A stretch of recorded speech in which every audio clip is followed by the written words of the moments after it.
어머니, 요즘 집값 아시죠? 이번엔 좀 보태주셔야겠어요. 결혼할 때 우리가 1억이나 도와줬잖니. 그걸로 시작했잖아. 요즘은 그걸로 택도 없어요. 제 친구들 다 시댁이 집 해줬어요. 하은아, 우리도 형편이 어렵다. 그건 어머니 사정이죠. 솔직히 시댁이 이럴 거면 저도 시댁엔 발 안 드릴게요. 뭐라고? 네, 앞으로 명절이고 뭐고 안 갈 거예요. 자식을 도와줄 마음도 없으신데 더 이상 부모 노릇 안 하겠다는 거잖아요? 그래. 무슨 말인지 알겠다. 네, 절대 후회하지 마세요. 후회는 내가 하게 될 거다. 어느 시어머니와 며느리의 대화입니다. 무슨 일이 있는 걸까요?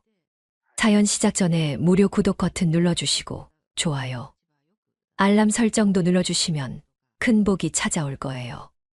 영상 보시고 댓글로 의견을 남겨주세요. 안녕하세요. 저는 올해 65세 박정순입니다. 평생 학교 식당에서 밥을 하며 두 아이 키웠습니다. 새벽마다 김을 굽고 국을 끓이며 하루를 시작했죠. 남편은 성실한 사람이었지만 큰돈은 못 벌었습니다. 그래도 우리는 욕심내지 않고 아이들 대학만은 어떻게든 보냈습니다. 몇 해 전 아들이 결혼을 하겠다고 했습니다. 엄마, 이번엔 정말 괜찮은 사람이에요. 웃는 얼굴을 보니 대견했죠. 그런데 상견례 날 며느리가 제게 이렇게 말했습니다. 요즘은 신혼집은 시댁이 해주는 거 아닌가요? 농담처럼 웃었지만 눈빛은 진지했습니다. 순간 가슴이 쿵 내려앉았습니다. 그 말을 들은 아들은 멋쩍게 웃으며 말했습니다. 엄마, 요즘 세대는 다 그래요. 너무 마음에 담지 마요. 그런데 그 요즘 세대라는 말이 자꾸 마음에 걸렸습니다. 남편에게 물었습니다. 여보, 우리가 신혼집까지 해줘야 하나? 남편은 신문을 접으며 한숨을 쉬었습니다. 요즘 집값이 워낙 비싸잖아. 우리가 조금이라도 도와주면 고마워하지 않겠나? 하지만 제 마음은 이상하게 불편했습니다. 그래도 부모로서 도리는 해야 한다는 생각이 들었습니다. 며칠 뒤 통장을 열어봤습니다. 평생 모은 돈 중 손대지 않은 적금이 눈에 들어왔습니다. 손이 떨렸습니다. 그래도 도리를 다하자 싶었죠. 그렇게 아들에게 전화를 걸었습니다. 재민아, 신혼집 보탬으로 1억 보내줄게. 그걸로 시작해라. 아들이 잠시 말이 없더니 엄마, 고마워요. 진짜 잘 살게요. 그 한마디에 마음이 조금 놓였습니다. 하지만 그날 밤 마음이 편치 않았습니다. 남편이 물었습니다. 후회되나? 고개를 저었습니다. 우리 도리 다 한 거지. 남편은 대답 대신 긴 한숨을 내쉬었습니다. 그 한숨이 괜히 마음에 남았습니다. 밤새 잠이 오지 않았습니다. 평생 아껴서 모은 돈이지만 아들에게 보탰다는 게 나쁜 일은 아니라고 스스로를 달랬습니다. 그래도 마음 한켠이 허전했습니다. 앞으로 그 애들이 우리를 어떻게 생각할까? 혹시 당연하게 여기진 않을까? 그런 생각이 꼬리에 꼬리를 물었습니다. 다음 날 며느리에게서 메시지가 왔습니다. 정말 감사해요, 어머니. 큰 도움이 됐어요. 딱 한 줄이었습니다. 말끝에 이모티콘 하나 없었습니다. 예의는 지켰지만 마음이 담긴 인사 같진 않았습니다. 저녁 식탁에서 남편에게 말했습니다. 우리 도리 다 했지? 남편이 고개를 끄덕였습니다. 그럼 됐어. 입으로는 그렇게 말했지만 마음속에선 알 수 없는 허전함이 떠나지 않았습니다. 며칠 후 결혼식 날이 다가왔습니다. 며느리 쪽 식구들이 다정하게 웃는 모습이 부러웠습니다. 그날 밤 일기장에 이렇게 적었습니다. 오늘 아들 결혼. 신혼집 1억 보탬.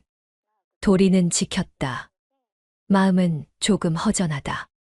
그렇게 제 아들 부부의 새로운 인생이 시작됐습니다. 그런데 저는 그날 밤부터 이상하게 잠이 안 왔습니다. 그 며느리의 한마디가 계속 귀에 맴돌았습니다. 요즘은 시댁이 해주는 거 아닌가요? 그 말이 앞으로 일어날 일의 시작이 될 줄은 몰랐습니다. 결혼식이 끝난 지 얼마 안 돼서부터 뭔가 달라졌습니다. 처음 몇 달은 며느리가 예의도 바르고 전화도 자주 했습니다. 어머니, 저희 잘 지내요. 주말에 한번 뵐게요. 그렇게 다정했던 목소리가 어느 순간부터 점점 짧아졌습니다. 저희 이번 주는 좀 바빠요. 요즘 피곤해서요. 그런 말이 잦아졌습니다. 명절이 다가왔을 때였습니다. 아들은 그제야 전화를 걸어왔습니다. 엄마, 명절 때 가긴 할 건데 늦을 것 같아요. 하은이가 좀 피곤하대요. 피곤하다는 말이 참 편리한 이유 같았습니다. 그래도 기다렸습니다. 해마다 그랬던 것처럼 새벽부터 나무를 묻히고 전을 부쳤습니다. 기름 냄새가 부엌에 가득 찼습니다. 남편은 이번엔 좀 늦게 온다니. 천천히 해.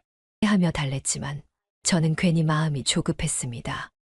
결국 오후가 다 돼서야 들어왔습니다. 며느리는 손에 과일 상자 하나 들고 있었습니다.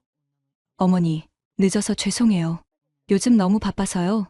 말은 사과였지만 얼굴엔 피곤한 기색보다 짜증이 묻어 있었습니다. 앉자마자 휴대폰을 만지작거렸습니다. 남편이 눈짓을 했습니다. 그만해, 그냥 넘어가자는 뜻이었죠. 식탁에 둘러앉았을 때였습니다. 며느리가 느긋하게 젓가락을 들며 말했습니다. 요즘은 시댁 가면 쉬러 오는 거죠. 효도는 마음으로 하는 거예요. 순간 숟가락이 멈췄습니다. 무슨 말인가 싶었습니다. 마음으로 하는 효도라니 그 말 속에 담긴 뜻을 곱씹을수록 씁쓸했습니다. 아들은 옆에서 웃으며 말했습니다. 엄마, 하은이 그런 뜻 아니에요. 그냥 시가 바뀌었다는 거예요. 그날 밤 잠을 이루지 못했습니다. 마음속에서 이상하게 불이 켜진 듯했습니다. 우린 돈만 줬지. 부모 대접은 못 받네. 남편에게 그렇게 말했습니다. 남편은 말없이 담배만 피웠습니다. 연기가 천천히 거실 천장에 닿았습니다. 그 후로 며느리의 태도는 더 달라졌습니다. 집에 와도 손 하나 까딱하지 않았습니다. 어머니, 요즘은 시어머니가 이런 거 다 하세요. 웃으면서 말했지만 속이 뒤집혔습니다. 손님처럼 앉아 있으니 제가 괜히 눈치가 보였습니다. 한 번은 이런 일도 있었습니다. 김장철이라 며느리에게 도와달라고 했습니다. 하은아, 이번 주말에 와서 같이 김치 좀 담그자. 아버지도 도와주신대. 그랬더니 며느리가 바로 말했습니다. 요즘 누가 김치를 직접 담가요? 다 사 먹죠. 저희도 그냥 포기김치 사요. 그 말에 기운이 쑥 빠졌습니다. 제가 무슨 구시대 사람이라도 된 기분이었습니다. 부엌 한쪽에 쌓인 대추를 보며 한숨이 나왔습니다. 이게 다 뭐라고? 남편은 조용히 말했습니다.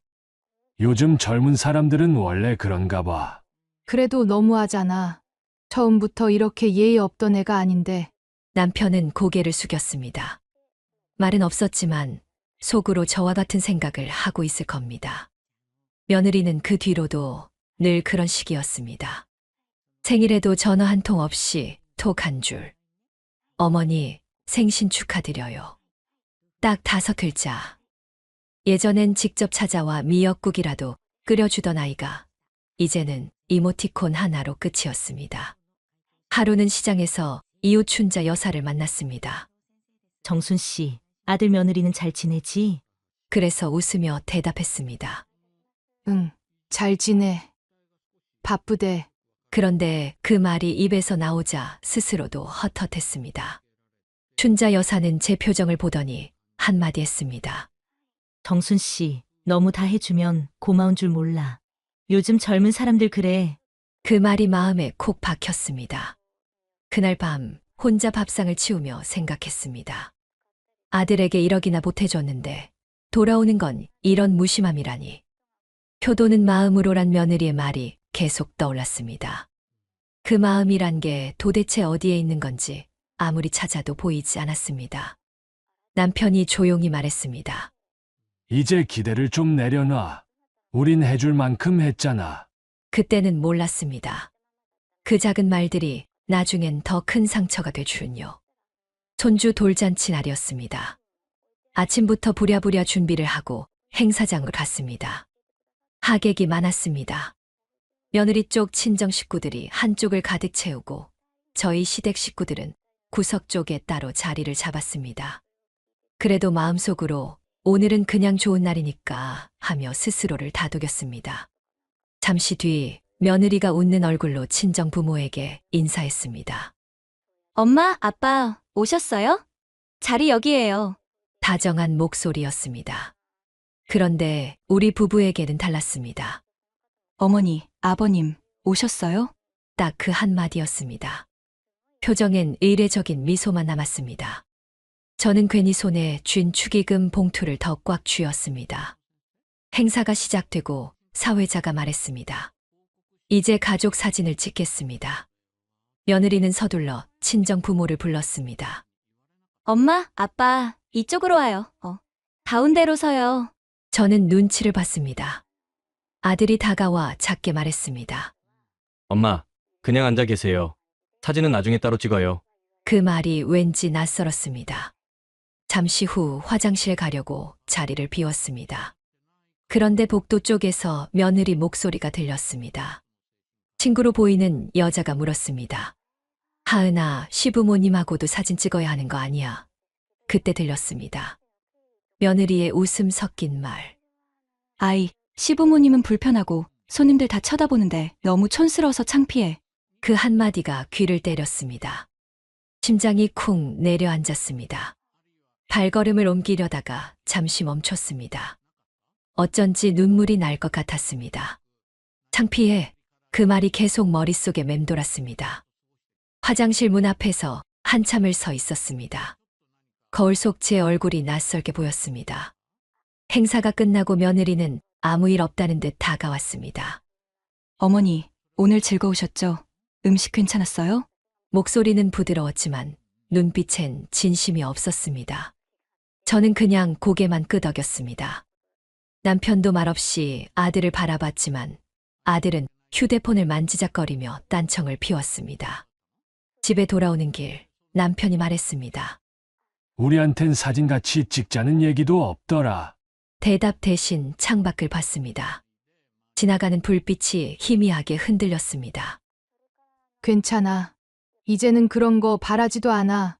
그렇게 말하면서도 목이 메었습니다. 그날 밤 잠을 이루지 못했습니다. 누웠는데도 며느리의 말이 계속 떠올랐습니다. 촌스럽고 창피하다.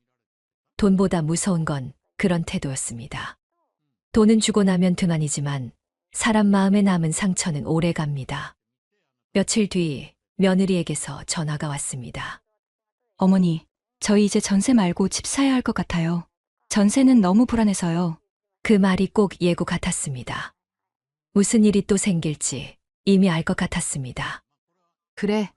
아직 젊은데 조금만 더 모아보면 되지 않겠니? 하고 물었지만 며느리는 단호했습니다.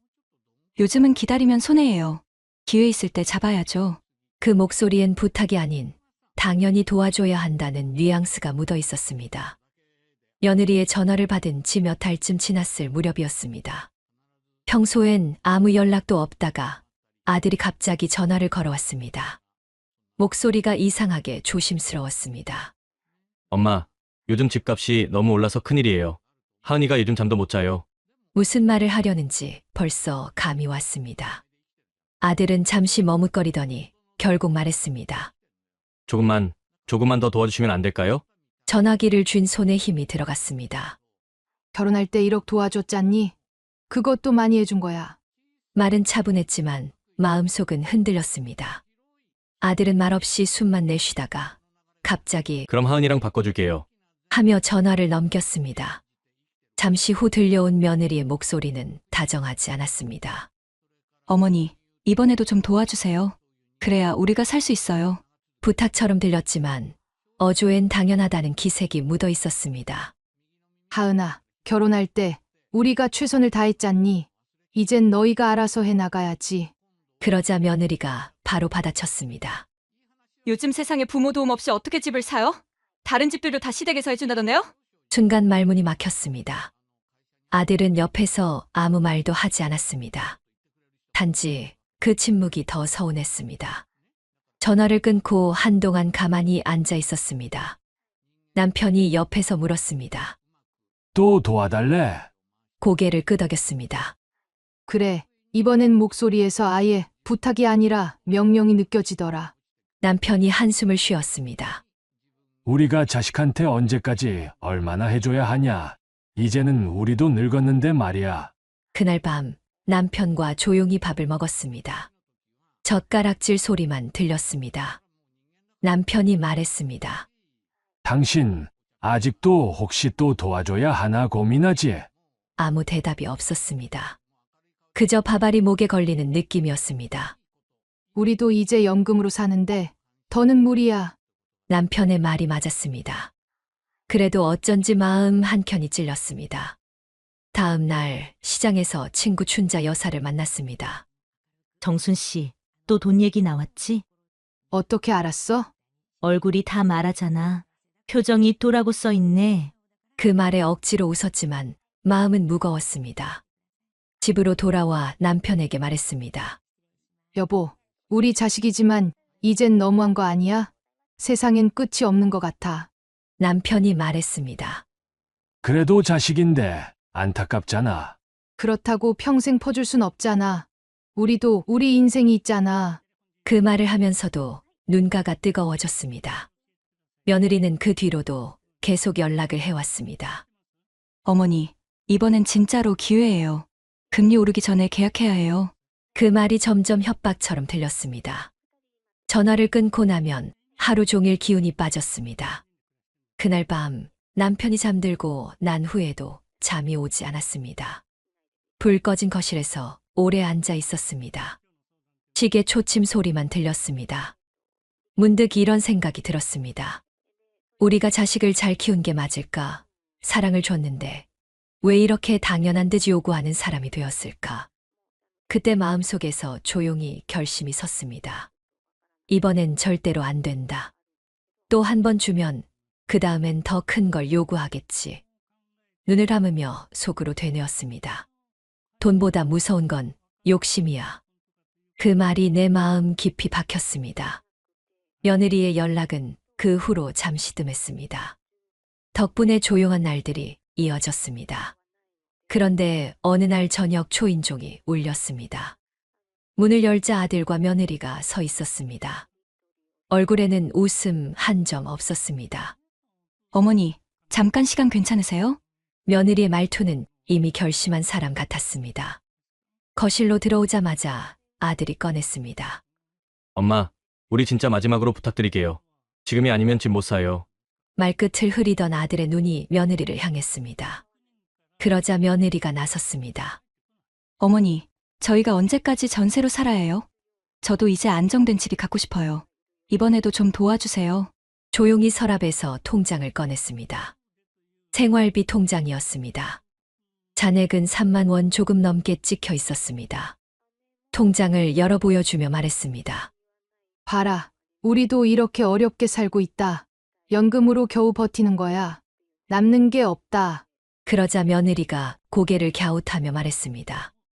어머니, 제가 바보인 줄 아세요? 이건 생활비 통장이잖아요. 목돈 있는 통장 따로 있잖아요. 그 말에 머리가 띵했습니다. 하나, 내가 지금 무슨 말하는지 아니? 돌잔치 때는 부모 취급도 안 하더니 이제 와서 내 통장을 들춰보겠다고? 목소리가 떨렸습니다. 아들은 하은아, 그만해.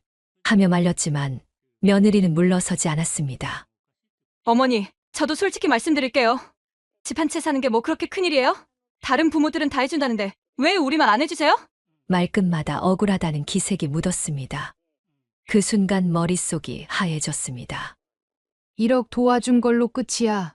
우리는 할 만큼 했다. 더 이상 바라지 마라. 단호히 말했습니다. 잠시 침묵이 흘렀습니다. 며느리는 입술을 깨물더니 낮고 날선 목소리로 말했습니다. 그럼 앞으로 시댁엔 발도 안 들일게요. 어디 아들 며느리 없이 살아보세요. 손주도 못 보고 사실 줄 아세요. 그 말이 끝나자 현관문이 세차게 닫혔습니다. 남편이 멍하니 그 문을 바라봤습니다. 한참을 아무 말도 하지 않더니 천천히 입을 열었습니다. 그만큼 도와줬는데도 저러냐? 천천히 고개를 끄덕였습니다. 그래도 자식인데 좀 도와줘야겠지? 남편이 한숨을 쉬며 말했습니다. 그래, 다음번에 또 오면 그때는 도와주자. 그 말이 어쩐지 마음에 걸렸습니다. 밤이 깊어지자 잠이 오지 않았습니다. 불 꺼진 방 안에서 남편의 숨소리만 들렸습니다. 도와주자는 말이 자꾸 떠올랐습니다. 하지만 마음 한쪽에서는 묘한 소리가 들렸습니다. 이젠 정말 끝이야. 다음 날 아침 평소보다 일찍 일어나 거실 창문을 열었습니다. 차가운 바람이 밀려왔습니다. 그 바람 속에서 이상하게 후련한 기분이 들었습니다. 그날 이후로 며느리의 연락은 완전히 끊어졌습니다. 명절에도 생일에도 전화 한 통 없었습니다. 문자 한 줄, 톡 한 개도 없었습니다. 아들도 점점 연락이 줄었습니다. 예전엔 주말마다 찾아오던 아이가 이제는 달에 한 번, 아니 2달에 한 번 연락이 올까 말까였습니다. 처음엔 바쁜가 보다 했습니다. 하지만 시간이 지나도 아무 소식이 없자 마음이 서늘해졌습니다.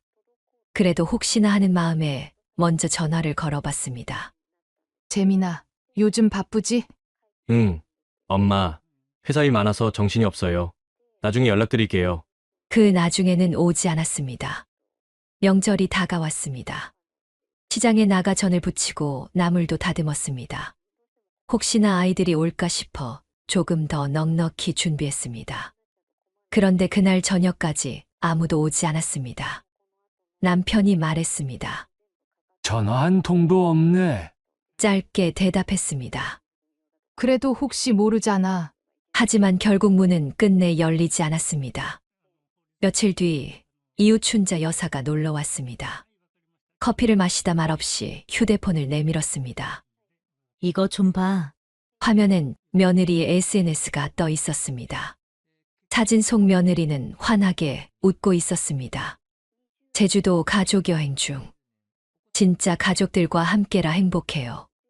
그 문장 밑엔 하트와 웃는 이모티콘이 줄줄이 달려 있었습니다. 그 한 문장이 뼈를 때리는 것 같았습니다. 진짜 가족이라니. 그럼 우리는 가짜 가족인가? 마음 한가운데에 바람이 스며들었습니다. 아무 말도 하지 않았습니다. 그저 창밖을 바라봤습니다. 낙엽이 바람에 흩날리고 있었습니다. 춘자 여사가 조심스레 말했습니다. 정순 씨, 너무 마음 쓰지 마. 저런 사람들은 결국 자기 발로 넘어져. 그날 밤 남편이 담담하게 말했습니다. 이젠 기대하지 말자. 우린 할 만큼 했어. 그 말이 유난히 쓸쓸하게 들렸습니다. 그래도 마음 한구석에선 이렇게 말하고 싶었습니다. 그래도 자식인데. 하지만 입 밖으로는 다른 말이 나왔습니다. 우리 진짜 한 번 더 도와주려고 했잖아. 근데 배신하네. 남편이 고개를 끄덕였습니다. 그래. 이제 우리 돈은 우리 노후에 써야지. 그 말에 눈물이 왈칵 쏟아졌습니다. 평생 자식을 위해 아끼고 절약했던 인생이 떠올랐습니다. 하지만 이제는 더 이상 그런 마음으로 살지 않기로 했습니다. 그 사이 계절이 2번이나 바뀌었습니다. 며느리가 시댁엔 발도 안 들이겠다던 말. 그 약속을 참 꼬박도 잘 지키더군요. 처음엔 허전했습니다. 그러나 시간이 지나니 이상하게 마음이 편해졌습니다. 불편한 눈치, 차가운 말투, 억지 웃음, 그런 것들이 없는 삶이 이렇게 조용할 줄은 몰랐습니다. 어느 날 남편이 신문을 보다가 조심스레 말을 꺼냈습니다. 여보, 요즘 주택연금이라는 게 있다더라. 우리도 이제 나이도 있고 그걸로 노후를 좀 안정시키면 어떨까? 그 말에 고개를 끄덕였습니다. 좋지. 이젠 자식 바라볼 나이도 아니고 우리끼리 알아서 살아야지. 며느리의 말이 문득 떠올랐습니다. 시댁엔 발도 안 들일게요. 그래, 그 말 그대로 해주기로 했습니다. 정말로 시댁 문은 닫기로, 대신 우리 인생의 문을 새로 열기로요. 며칠 뒤 남편과 함께 은행에 갔습니다. 창구 직원이 웃으며 물었습니다. 2분 주택연금 신청하시려는 거죠? 고개를 끄덕였습니다. 그럼 아드님 이름은요? 상속 계획은 따로 세우셨나요? 그 말에 미소가 번졌습니다. 이제는 각자 알아서 살라고 했어요. 목소리는 조용했지만 마음속에서는 커다란 문이 하나 닫히는 소리가 났습니다. 그리고 그 문 너머로 지난 세월의 아픔이 멀어져 갔습니다. 은행을 나와 햇살을 받으며 걷는데 마음이 이상하게 가벼웠습니다. 마치 오래된 빚을 다 갚은 사람처럼요. 남편이 말했습니다. 후련하지? 고개를 끄덕였습니다. 응. 이제야 숨 좀 쉬겠네. 그날 저녁 남편과 함께 소박한 밥상을 차렸습니다. 김치찌개에 계란말이 하나, 그리고 막 담근 열무김치. 밥 한 숟갈 뜨는데 이상하게 눈물이 고였습니다. 당신 왜 울어? 아니, 그냥 이 밥이 참 고맙네. 이제는 내 밥을 내 손으로 먹는 기분이야. 남편이 웃었습니다. 이제야 진짜 우리 둘이네. 그날 밤 서랍에서 오래된 봉투 하나를 꺼냈습니다. 결혼할 때 준 1억 보조금 송금 영수증이 들어 있었습니다. 그걸 가만히 찢어버렸습니다. 조용히 쓰레기통에 넣으며 중얼거렸습니다. 이걸로 끝이다. 이제 내 노후는 내 거야. 다음 날 친구 춘자 여사가 놀러와 말했습니다. 정순 씨, 요즘 얼굴이 달라졌네. 뭔가 편해 보여. 응. 이제야 내 인생이 내 손에 있는 것 같아. 춘자 여사가 웃으며 말했습니다. 결국 돈이 아니라 마음이 문제였던 거지. 그날 오후 은행에서 전화가 왔습니다. 박정수님, 주택연금 승인됐습니다. 다음 달부터 지급됩니다. 그 말을 듣는 순간 마음속 무게가 스르르 사라졌습니다. 그동안 며느리 한마디, 아들의 무심한 태도, 그 모든 게 덜컥 내려놓아졌습니다. 그날 밤 일기장에 적었습니다. 오늘 나의 인생이 새로 시작됐다. 자식에게 기대지 않아도 나는 충분히 살 수 있다. 이제 나의 집은 내 마음의 성이다. 창밖엔 봄비가 살짝 내리고 있었습니다. 그 빗소리가 꼭 축하처럼 들렸습니다. 이제 진짜 역전의 서막이 열리고 있었습니다. 주택연금 신청을 마치고 나서 한 달쯤 지나 뜻밖의 손님이 찾아왔습니다. 아들과 며느리였습니다. 초인종 소리에 문을 열자 며느리 얼굴부터 굳어 있었습니다. 들어오자마자 한숨을 푹 쉬더니 목소리를 높였습니다. 어머니 주택연금 하셨다면서요? 도대체 왜 그런 일을 하세요? 우리랑 상의라도 하셨어야죠. 나는 차분히 대답했습니다. 이젠 우리 노후를 위해 쓴 거야. 이제는 우리도 의지할 데가 없잖니. 며느리는 그 말을 듣자마자 비웃듯 말했습니다. 노후요? 자식이 있는데 뭘 그렇게 꽁꽁 숨기세요? 우리 힘들 때 좀 도와주실 수도 있잖아요. 남편이 조용히 말했습니다. 하은아, 너희는 집 사는데 돈 안 보태준다고 발길도 끊고 시부모 없는 것처럼 잘 살았잖아. 그러다 갑자기 왜? 며느리가 눈을 치켜뜨며 소리쳤습니다.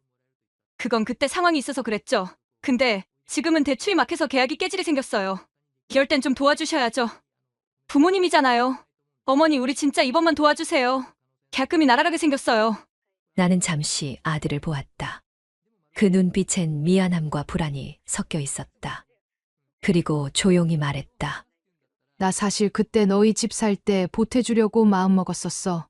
그런데 네가 아주 시댁에 발을 딱 끊었잖니. 명절에도 생일에도 한 번도 안 왔잖아. 근데 내가 왜 도와줘야 해? 며느리가 놀라며 되물었다. 그게 그렇게까지 큰일이에요? 그땐 그냥 서로 좀 서운해서.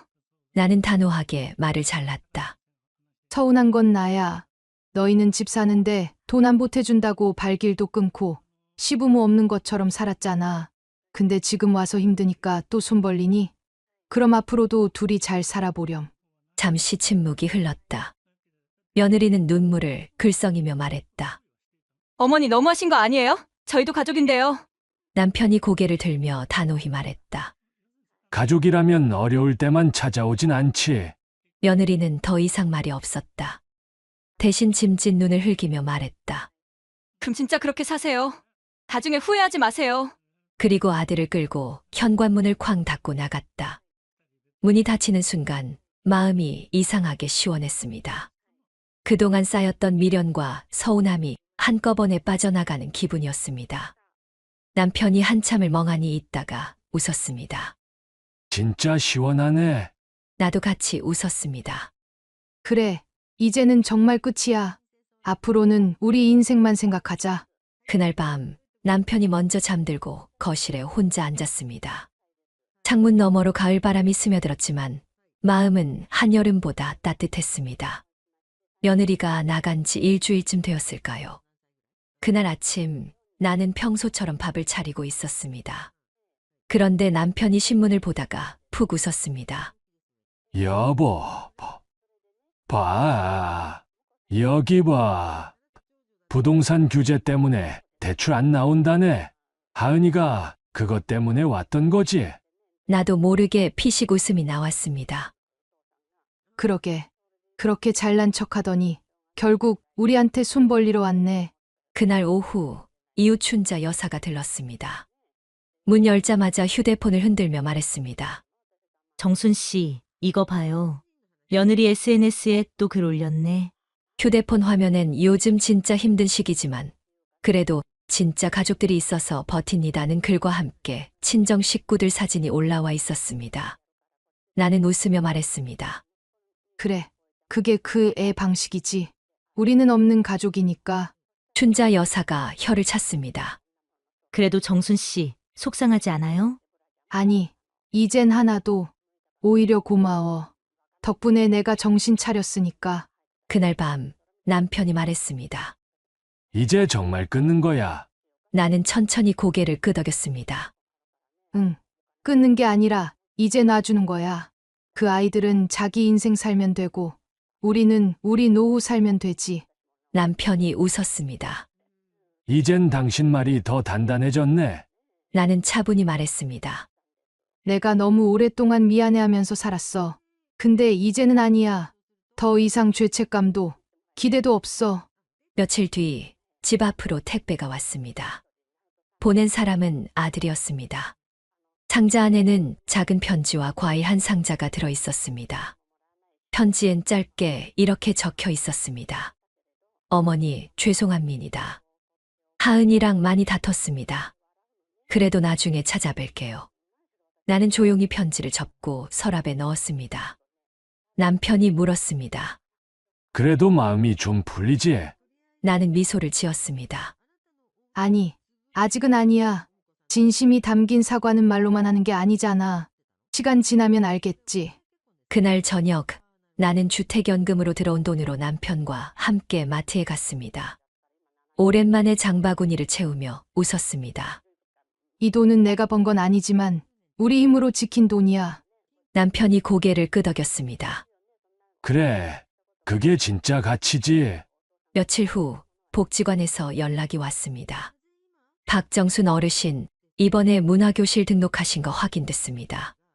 나는 수화기 너머로 밝게 대답했습니다. 네, 고맙습니다. 전화를 끊고 거울을 보았습니다. 한동안 잊고 살았던 웃음이 얼굴에 번져 있었습니다. 그날 밤 남편이 물었습니다. 여보, 혹시 나중에 하은이가 다시 찾아오면 어떡할래? 나는 잠시 생각하다가 말했습니다. 그때는 커피 한 잔은 줄 수 있겠지. 근데 다시 기대하게 하진 않을 거야. 남편이 웃었습니다. 그게 진짜 어른이지. 창문 밖으로 바람이 불고 커튼이 살짝 흔들렸습니다. 나는 속으로 중얼거렸습니다. 내가 이렇게 마음 편한 날이 올 줄이야. 이제 나는 며느리의 막말도 아들의 무심함도 내 마음을 흔들지 못했습니다. 그 모든 상처가 오히려 내 마음을 단단하게 만들었으니까. 시간이 참 빠르게 흘렀습니다. 주택연금으로 조용히 살아가던 어느 날, 달력을 넘기다 생일 표시가 눈에 들어왔습니다. 그동안은 아무도 몰라줬던 날이었지요. 그냥 지나가겠거니 했습니다. 그런데 그날 오후 전화벨이 울렸습니다. 화면에 재민이라는 이름이 떴습니다. 한참을 바라보다가 천천히 전화를 받았습니다. 어머니, 이번 생신은 저희가 준비할게요. 꼭 시간 비워두세요. 순간 말이 막혔습니다. 이 아이들이 변했을까? 마음 한켠에 기대와 경계가 함께 올라왔습니다. 며칠 뒤 초인종이 울렸습니다. 문을 여니 아들과 며느리가 케이크 상자를 들고 서 있었습니다. 그 뒤엔 과일 바구니, 반찬통까지 보였습니다. 며느리가 조심스레 들어와 인사했습니다. 어머니, 생신 축하드려요. 정말 오랜만이죠? 그 목소리는 예전처럼 뾰족하지 않았습니다. 나는 조용히 웃으며 자리를 권했습니다. 그래, 들어와라. 너희 둘이 이렇게 오는 날도 있네. 식탁 위엔 케이크와 음식이 놓였습니다. 초를 켜자 불빛이 흔들렸고 조용한 방 안이 따뜻하게 물들었습니다. 며느리가 고개를 숙이며 말했습니다. 어머니, 정말 죄송했어요. 이제야 제가 얼마나 차없었는지 알겠어요. 그 말에 가슴이 먹먹했습니다. 하지만 오히려 담담히 말했습니다. 그래, 사람은 다 실수하며 크는 거야. 다만 부모 마음은 한번 다치면 쉽게 낫질 않지. 그 말에 며느리 눈에서 눈물이 툭 떨어졌습니다. 아들도 조용히 고개를 숙였습니다. 엄마, 그때 정말 미안했어요. 우리가 너무 어렸던 것 같아요. 이제는 진짜 잘할게요. 나는 천천히 찻잔을 들어 따랐습니다. 그래, 앞으로는 나한테 잘하려고 애쓰지 말고 서로 잘 살아라. 그게 효도야. 남편이 옆에서 미소 지으며 거들었습니다. 그래, 사람은 부딪혀봐야 진짜 소중한 걸 알지. 그 말에 며느리가 눈물을 훔치며 웃었습니다. 이제야 그게 무슨 뜻인지 알겠어요. 그때 마침 현관문이 열리더니 이웃 춘자 여사가 케이크 상자를 하나 더 들고 들어왔습니다. 어머, 오늘이 생신이네. 그냥 들었는데 분위기 참 좋다. 춘자 여사는 우리 셋을 보며 환하게 웃었습니다. 정순 씨, 결국 말 안 해도 이긴 거야. 돈보다 마음이 더 비싼 세상이야. 나는 웃으며 고개를 끄덕였습니다. 그래, 이제야 그걸 아는 사람들이 내 곁에 있네. 초의 불빛이 흔들리며 세 사람의 얼굴을 비췄습니다. 그 빛 속에서 지난 세월의 아픔이 천천히 녹아내렸습니다. 창밖엔 바람이 살짝 스쳤고 하늘은 유난히 맑았습니다. 그날 밤 침대에 누워 조용히 눈을 감았습니다. 돈으로 묶인 인연은 금방 끊어지지만 마음으로 맺은 인연은 다시 이어진다. 그 생각을 하며 웃음이 났습니다. 이제 우리 집의 문은 돈이 드나드는 문이 아니었습니다. 진심이 드나드는 문, 사랑이 머무는 문이 되어 있었습니다. 그 불빛 아래서 나는 오래오래 따뜻한 숨을 내쉬었습니다. 사연 들어주셔서 감사합니다. 영상 보시고 어머니의 행동이 잘못됐다고 생각하신다면 댓글로 의견을 남겨주세요. 다음 영상에서도 재밌는 사연이 기다리고 있습니다. 무료로 누를 수 있는 구독과 좋아요, 알람 설정을 눌러주시면 다음 영상을 더 빨리 만나보실 수 있습니다.